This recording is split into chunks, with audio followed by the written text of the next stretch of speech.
Hello दोस्तों, मैं Shubham Rajiv classes में आप सभी का फिर से एक बार वेलकम करता हूं। मैं एक बार फिर से ज्योग्राफी की वीडियो लेके आया हूं। हम लोग इंडियन ज्योग्राफी पढ़ रहे हैं और ये हमारी तीसरी क्लास है इंडियन ज्योग्राफी की। तो आगे इसमें क्या चीजें आ रही हैं आज वो हम उसमें क्लियर करने वाले हैं। वीडियो को पूरा देखिए, अंत तक देखेंगे, बिल्कुल जितने भी मैं बता रहा हूँ सारी बातें क्लियर होंगी, परंतु वीडियो को पूरा देखिए। ये नहीं कि थोड़ा सा देखा और रोक दिया, वीडियो को पूरा देखेंगे तो अच्छे से टॉपिक जो है वो समझ में आएगा। तो आज का जो हमारा इसका टॉपिक है हमारे ज्योग्राफी का, ठीक है, वो क्या है हमारा भारत की बहुउद्देशीय परियोजनाएं, यानी कि multipurpose irrigation project of India. जो इंडिया में मल्टीपर्पज प्रोजेक्ट लाए गए थे उनके बारे में आज हम लोग पढ़ने वाले हैं। बहुउद्देशीय मल्टीपर्पज, इसका मतलब क्या होता है? मल्टीपर्पज बहुउद्देश्य का मतलब होता है बहुत सारे उद्देश्य, ऐसी योजना जिससे हम बहुत सारे उद्देश्यों को पूरा कर सकें। एक जैसे हम लोग पढ़ते हैं कि मान लीजिए जब नदी पे एक बांध बनाया जाता है तो बांध बनाने के बहुउद्देश्य होते हैं। कैसे? एक तो हम वाटर पानी को कंजर्व कर सकते हैं उससे, ठीक है जी, और दूसरा उससे हम लोग बिजली का उत्पादन कर सकते हैं जिसको हम लोग हाइड्रो इलेक्ट्रिसिटी कहते हैं, ठीक है। तो हम लोग इसी तरह इस योजनाओं को हम लोग क्या कहते हैं? बहुउद्देशीय परियोजना कहते हैं। सबसे अगर पहली बात की जाए तो भारत की जो भी मल्टीपर्पज इरिगेशन प्रोजेक्ट थे उनको जवाहरलाल नेहरू ने, किसने? इन सारी में जितनी हमारी स्कीम्स हैं इसको हमारे जे.एल. नेहरू ने इन मल्टीपर्पज प्रोजेक्ट को टेंपल ऑफ मॉडर्न इंडिया कहा था। इन प्रोजेक्ट्स को आधुनिक भारत का मंदिर कहा था। क्या कहा था? Temple of modern India.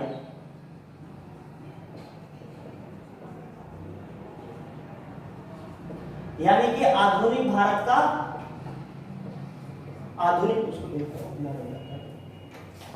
आधुनिक भारत का मंदिर। जो हमारे जवाहरलाल नेहरू साहब थे, जो हमारे पहले प्रधानमंत्री बने थे, उन्होंने इनको क्या कहा था? आधुनिक भारत का मंदिर कहा था। किसको? बहुउद्देशीय परियोजनाओं को। ये इंपॉर्टेंट है, ये एग्जाम में पूछा जाता है कि किसने इसको टेंपल ऑफ मॉडर्न इंडिया के नाम से पुकारा था इन योजनाओं को।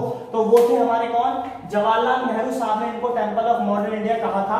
दूसरी बात, अगर बात करते हैं इन योजनाओं की, एग्जाम में पूछा क्या जाएगा? योजना किस नदी पे है और किस राज्य में है, हमें इसको समझते चलना है। साथ ही साथ राज्यों की जो स्पेशल चीजें होती है उसको भी हम लोग डिस्कस इसी में कर लेंगे ताकि वो और क्वेश्चन हमारे यहां से बन जाए। तो सबसे पहली जो आती है वो हमारी आती है भाखड़ा नागल बांध परियोजना। भाखड़ा नागल बांध परियोजना जो है वो हमारी सतलज नदी पे बनी हुई है। सतलज नदी पे बनी है और पंजाब में है, ठीक है जी। भाखड़ा नागल जो हमारी बांध परियोजना है वो सतलज नदी पे है और पंजाब में है, ठीक है जी। अब अगर इसमें पंजाब जो है, ध्यान रखिएगा, इसमें हम लोग जो है कुछ राज्यों की जो खासियत है उसको भी डिस्कस करते हुए चलते हैं। पंजाब की जब हम बात करते हैं तो पंजाब में प्रति हेक्टेयर की दर से गेहूं का उत्पादन सबसे ज्यादा होता है। जब हम पंजाब की बात करते हैं तो पंजाब का नाम पंजाब इसलिए है क्योंकि 5 नदियां बहती है वहां पे, ठीक है। परंतु अगर हम एग्जाम के पॉइंट ऑफ व्यू से बात करें तो 2 क्वेश्चन बनते हैं। क्या? एक पेपर में अगर पूछा जाता है कि भाई गेहूं का उत्पादन कहां होता है, वो यूपी में होता है, सबको मालूम है। लेकिन एक पर्टिकुलर हम हेक्टेयर की दृष्टि से देखते हैं तो पंजाब में सबसे ज्यादा हमारा क्या होता है? गेहूं का उत्पादन होता है। तो ये इसका इंपॉर्टेंट है, इसको नोट करते चलना है, लिखते चलना है, ठीक है जी। अब दूसरी बात आती है दामोदर घाटी परियोजना। दामोदर घाटी परियोजना इंपॉर्टेंट है। ये हमारी जो परियोजना है ये इंपॉर्टेंट है। और ये इंपॉर्टेंट क्यों है? क्योंकि ये हमारे इंडिपेंडेंट इंडिया की पहली परियोजना थी। इंडिपेंडेंट इंडिया की पहली परियोजना थी। इसको शुरुआत किया गया था 1948 में, इसकी शुरुआत की गई थी। दामोदर घाटी परियोजना की शुरुआत कब की गई थी? 1948 में। स्वतंत्र भारत की पहली परियोजना है ये, इसको याद रखेंगे। स्वतंत्र भारत की पहली परियोजना है, ये इंपॉर्टेंट है, दिखाई दे रहा है ना यहां तक? तो अपना ये 1948 में स्टार्ट हुई थी और स्वतंत्र भारत की पहली परियोजना है हमारी क्या? दामोदर घाटी परियोजना। ये कहाँ है? दामोदर नदी पे है। और दामोदर नदी कहाँ है हमारी? दामोदर नदी हमारी क्या है? झारखंड में है। और झारखंड की जब बात आती है तो झारखंड हमारा किसके लिए फेमस है? झारखंड हमारा जाना जाता है कोयले के लिए। कोयले का जो भंडारण है सबसे ज्यादा वो कहां पे है? झारखंड में है वो। झारखंड, ये पेपर में इंपॉर्टेंट है, पेपर में क्वेश्चन पूछा जाता है। कोयले का जो भंडारण है, जो स्टोरेज है,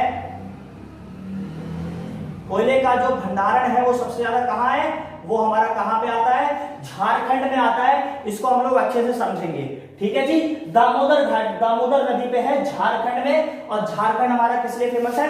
झारखंड हमारा फेमस होता है किसके लिए? हमारा कोयले के उत्पादन के लिए। हालांकि ऐसा नहीं है कि झारखंड में इसका लाभ पश्चिम बंगाल कई राज्यों को मिलता है, लेकिन मेन की जब बात आएगी तो हम झारखंड ही पढ़ते हैं कि झारखंड में है ये हमारी जो परियोजना है। दूसरी बात अगर यहाँ पे हम करें तो बात आती है हमारी इंदिरा गांधी नहर परियोजना। इंदिरा गांधी नहर परियोजना इंपॉर्टेंट है दूसरी। क्यों ये इंपॉर्टेंट? इसलिए है क्योंकि ये भारत की सबसे बड़ी परियोजना है, नदी परियोजना है, सबसे बड़ी नदी परियोजना है जो इंडिया की है। कहां पे है? हरिके बैराज व्यास नदी पे बनी हुई है। ये हमारी हरिके बैराज और व्यास नदी पे बनी हुई है। भारत की सबसे बड़ी है, सबसे बड़ी है, इस बात को ध्यान रखेंगे। क्या है ये? सबसे बड़ी परियोजना मानी जाती है। और हरिके बैराज ये कहाँ है जी? ये हमारा पड़ती है कहाँ? राजस्थान में है, ठीक है जी। राजस्थान में ये हमारी पड़ती है, इसको याद रखेंगे। सबसे बड़ी परियोजना पेपर में बहुत पूछा जाता है कि भारत की सबसे बड़ी परियोजना कौन सी थी, ठीक है जी। तो यहाँ पे ध्यान रखेंगे कि ये हमारी क्या है? हरिके बैराज व्यास नदी पे है, हमारी स्थित राजस्थान में, ठीक है जी, राजस्थान में है। दूसरी बात, जब हम बात करते हैं यहाँ पे नागार्जुन की, नागार्जुन की बात आती है तो नागार्जुन सबको पता है। नागार्जुन ध्यान रखेंगे, नागार्जुन की बात आती है तो साउथ में जाएंगे हम, क्योंकि नागार्जुन एक फिल्म स्टार भी है साउथ के, बहुत फेमस, ठीक है। नागार्जुन परियोजना की बात आती है तो नागार्जुन साउथ में हमारी कृष्णा नदी में बना हुआ है। और कहां पे है ये हमारा आंध्र प्रदेश में है। आंध्र प्रदेश में है हमारा कृष्णा नदी पे। और आंध्र प्रदेश हमारा किसके लिए फेमस है? आंध्र प्रदेश हमारा फेमस है तंबाकू के लिए, टोबैको के लिए हमारा फेमस है। जो हमारा आंध्र प्रदेश है वो हमारा तंबाकू के लिए फेमस है, टोबैको के लिए फेमस है। तंबाकू का जो सबसे ज्यादा उत्पादन होता है वो कहां पे होता है? हमारा आंध्र प्रदेश में होता है। इस हिसाब से हम इसको कवर करते चलेंगे, पेपर में जो क्वेश्चन यहां से पूछे जाते हैं। आंध्र प्रदेश हमारा किसके लिए फेमस हो गया? तंबाकू के लिए। और अगर हम पिछली वीडियो आप देखेंगे तो उसमें समझ में आएगा, जो भारत में दूसरी सबसे बड़ी समुद्री तट सीमा है वो किसकी है? आंध्र प्रदेश की है। गुजरात के बाद जो दूसरे नंबर पे आता है हमारा, वो हमारा आंध्र प्रदेश ही आता है। इसमें वो आगे चलेंगे, आगे आती है हमारी क्या? उकाई परियोजना।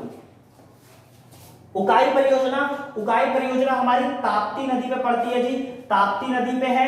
ताप्ती नदी पे कहां पे? और ये पड़ती है हमारी किसमें? गुजरात में। ताप्ती नदी में गुजरात में पड़ती है हमारी। दूसरी बात अगर बात करेंगे, आती है इसके बाद हमारी फरक्का परियोजना। फरक्का परियोजना बहुत इंपॉर्टेंट है, गंगा नदी पे है ये परियोजना। ये बहुत ज्यादा पेपर में आती है क्योंकि गंगा नदी उधर साइड में जाके, क्योंकि पश्चिम बंगाल में, ठीक है जी। ये कहां पे पड़ती है हमारी? पश्चिम बंगाल में, ठीक है जी। ध्यान रखिएगा कि जब हम नदी पढ़ेंगे तो अच्छे से उसमें समझेंगे। गंगा नदी हमारी 5 राज्यों से होकर बहती है। उत्तराखंड, यूपी, यूपी के बाद हमारा पड़ती है ये बिहार, बिहार के बाद झारखंड, झारखंड के बाद वेस्ट बंगाल। 5 राज्यों में सबसे कम ये झारखंड में बहुत थोड़ा सा पार्ट जाता है इसका, तो लास्ट में ये पश्चिम बंगाल में जाके गिर जाती है। और पश्चिम बंगाल हमारा किसके लिए फेमस है? पश्चिम बंगाल हमारा फेमस है किसके लिए? जूट के लिए फेमस है जी, जूट के लिए फेमस है। और चावल भी यहाँ पे बहुत होता है, ठीक है जी। जूट के लिए फेमस है पश्चिम बंगाल, और चावल के उत्पादन के लिए भी फेमस माना जाता है, ठीक है। और बंगाल विभाजन भी हुआ था यहाँ पे 1905 में, वो तो है ही है। सारी नहीं, कुछ कुछ चीजें इंपॉर्टेंट कवर करते चलेंगे। पश्चिम बंगाल हमारा किसके लिए फेमस हो गया जी? ये हमारा हो गया जूट के लिए, और चावल का उत्पादन यहाँ पे ज्यादा होता है। और चावल का जब कटोरे की बात आती है तो चावल का जो कटोरा माना जाता है वो हमारा किसको बोला जाता है? वो है छत्तीसगढ़, जिसको हम लोग धान का कटोरा के नाम से जानते हैं। दूसरी बात यहाँ पे क्या आती है? इसके बाद हमारी जो अगली परियोजना है वो है सरदार सरोवर परियोजना। वो कौन सी परियोजना है? सरदार सरोवर परियोजना। ये हमारी कहां बनी हुई है? नर्मदा नदी पे। कहां पे? मध्य प्रदेश में। मध्य प्रदेश बहुत इंपॉर्टेंट स्टेट माना जाता है। क्यों? पहली बात तो नदी की अगर बात करें तो नर्मदा नदी वो नदी है जो हमारा डेल्टा नहीं बनाती। ठीक है जी, नर्मदा नदी जो है डेल्टा नहीं बनाती। नर्मदा और ताप्ती नदी है, वो दो नदियां हैं जो डेल्टा नहीं बनाती। और ये नर्मदा नदी जो है हमारी, ये अमरकंटक से निकलती है, और अमरकंटक से निकलती है। अमरकंटक जो है हमारा एमपी में है। एमपी की जब हम बात करते हैं तो एमपी बहुत सारी चीजों के लिए फेमस है। कैसे? पहला तो एमपी को हम लोग टाइगर स्टेट बोलते हैं। क्या बोलते हैं जी? एमपी को हम लोग बोलते हैं टाइगर स्टेट। एमपी को टाइगर स्टेट बोलते हैं। टाइगर स्टेट मध्य प्रदेश को क्यों बोला जाता है? टाइगर स्टेट इसलिए बोला जाता है क्योंकि सबसे ज्यादा जो बाघों के लिए जो हमारे उद्यान है जो है वो कहां पे है? वो मध्य प्रदेश में है। ठीक है, इसलिए हम इसको क्या बोलते हैं। और दूसरी बात, इसको सोया स्टेट बोला जाता है। Soya state. सोया वो सोने वाला नहीं है, ये सोयाबीन वाला सोया है। ठीक है जी, यहाँ पे मध्य प्रदेश में सोयाबीन का उत्पादन सबसे ज्यादा होता है, इसलिए मध्य प्रदेश को हम सोया स्टेट बोलते हैं। और तीसरी बात यहाँ पे क्या आती है कि मध्य प्रदेश में जो है वनों का, वन जो है, वनों का जो सबसे ज्यादा एरिया है, ये बहुत इंपॉर्टेंट क्वेश्चन है। वनों का, वन का जो सबसे ज्यादा एरिया पाया जाता है वो एमपी में है। वनों का जो एरिया पाया जाता है सबसे ज्यादा, वो हमारा कहां पाया जाता है? वो एमपी में पाया जाता है। इस चीज को याद रखेंगे, सोया स्टेट इसको कहा जाता है। और मध्य प्रदेश नाम जो इसका है वो इसलिए है क्योंकि जब हम मैप देखते हैं तो भारत को दो भागों में विभाजित करता है। कौन सा स्टेट? वो है हमारा कौन? एमपी। क्योंकि ये भारत के बिल्कुल सेंटर में स्थित है, इसलिए इसको मध्य प्रदेश ही बोला जाता है। पेपर में क्वेश्चन आया कौन सा राज्य भारत को दो भागों में विभाजित करता है, तो वो है हमारा कौन सा? मध्य प्रदेश, जो भारत को दो पार्ट्स में डिवाइड करता है। ठीक है जी, बिल्कुल सेंटर में स्थित है ये हमारा। ये हो गया मध्य प्रदेश की बात। अब बात करते हैं नाफ्ता झाकरी परियोजना। नाफ्ता झाकरी परियोजना हमारी सतलुज नदी पे बनी हुई है, और सतलुज नदी कहां पे? जी, पंजाब में। पंजाब की बात हो गई। पंजाब के बाद आती है सलाल परियोजना, इंपॉर्टेंट है सलाल परियोजना। सलाल परियोजना हमारी चेनाब नदी पे है। चेनाब नदी सबको पता होगा कि जम्मू कश्मीर में है। ठीक है जी, जम्मू कश्मीर। जम्मू कश्मीर हमारा किस चीज के लिए फेमस है? जम्मू कश्मीर हमारा सबसे पहले तो सुंदरता के लिए तो है ही है। दूसरी बात यहाँ पे आती है कि जम्मू कश्मीर सबसे ज्यादा हमारा फेमस है झील के लिए। ठीक है जी, जो हमारी सबसे बड़ी मीठे पानी की झील पाई जाती है, कौन सी झील है मीठे पानी की? जो हमारी डल झील है। मीठे पानी की जो झील है हमारी डल झील, ठीक है, वो कहां पाई जाती है? वो हमारी पाई जाती है जम्मू कश्मीर में। और जम्मू कश्मीर में सेब का उत्पादन होता है, केसर का उत्पादन होता है, ये सारी चीजों के लिए हमारा फेमस तो है ही। और पहले आर्टिकल 370 के लिए भी फेमस था, लेकिन वो हट गया, 370 जो थी।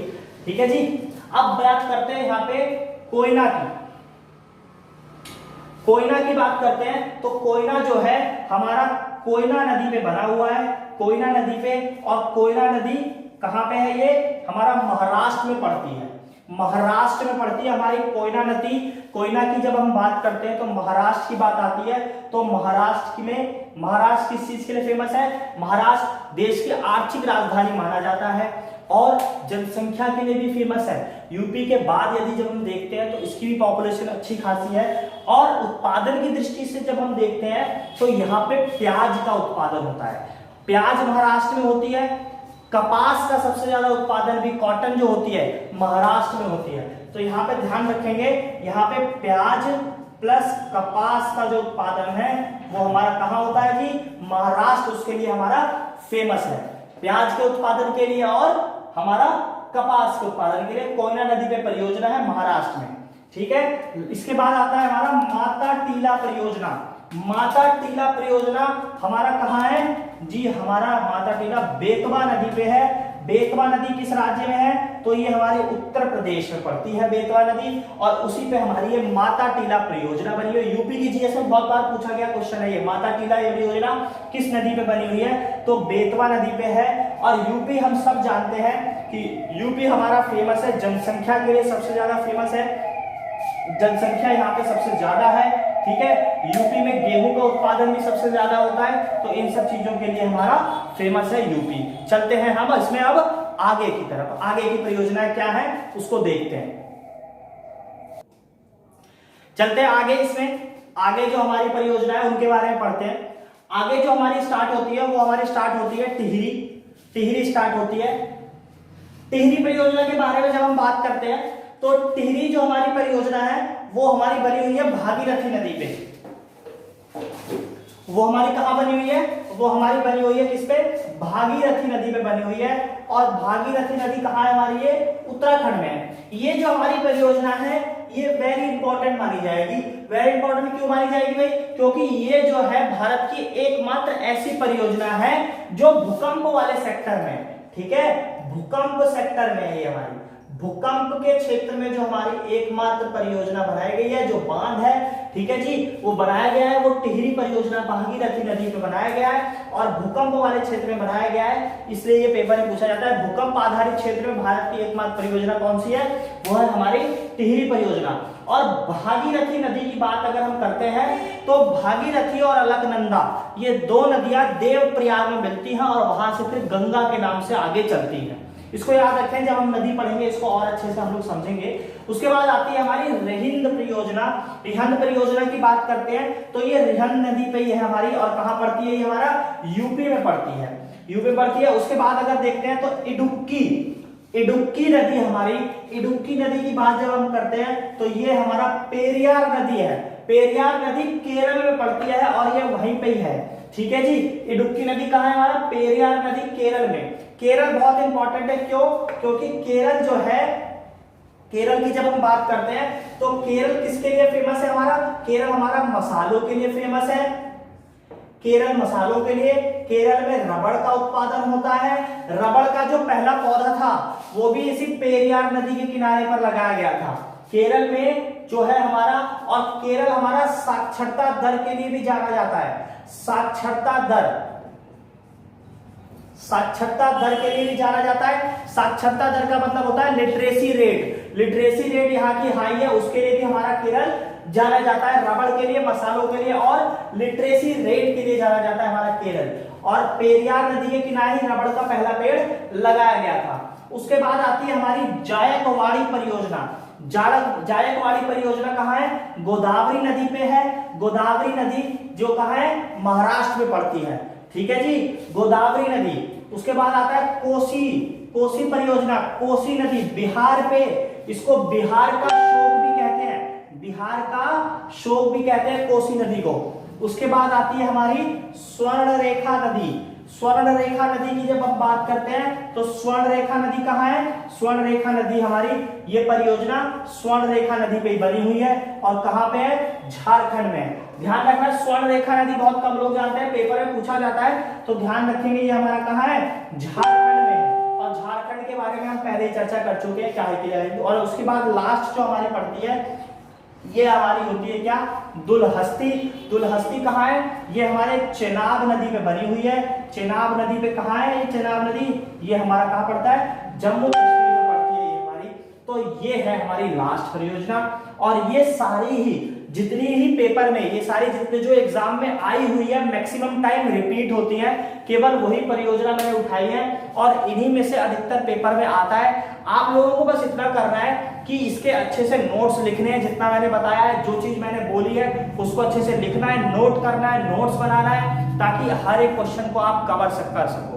एक शब्द से काफी सारे क्वेश्चन बन जाते हैं। कई स्टेट्स मैंने जैसे क्वेश्चन बताए उसको आपको सबको नोट करना है अच्छे से, और वीडियो को लाइक करना है, शेयर करना है और चैनल को सब्सक्राइब कर ले यदि अभी तक नहीं सब्सक्राइब किया है तो। और इसी प्रकार से चलते रहे। अब हम लोग मिलेंगे अगली वीडियो में जो हमारा ज्योग्राफी का आगे का पार्ट होगा। ये हमारी 30वीं वीडियो थी। इसी तरीके से हम निरंतर बढ़ते चलेंगे। तो इसी प्रकार लाइक करते रहें, शेयर करते रहें। धन्यवाद।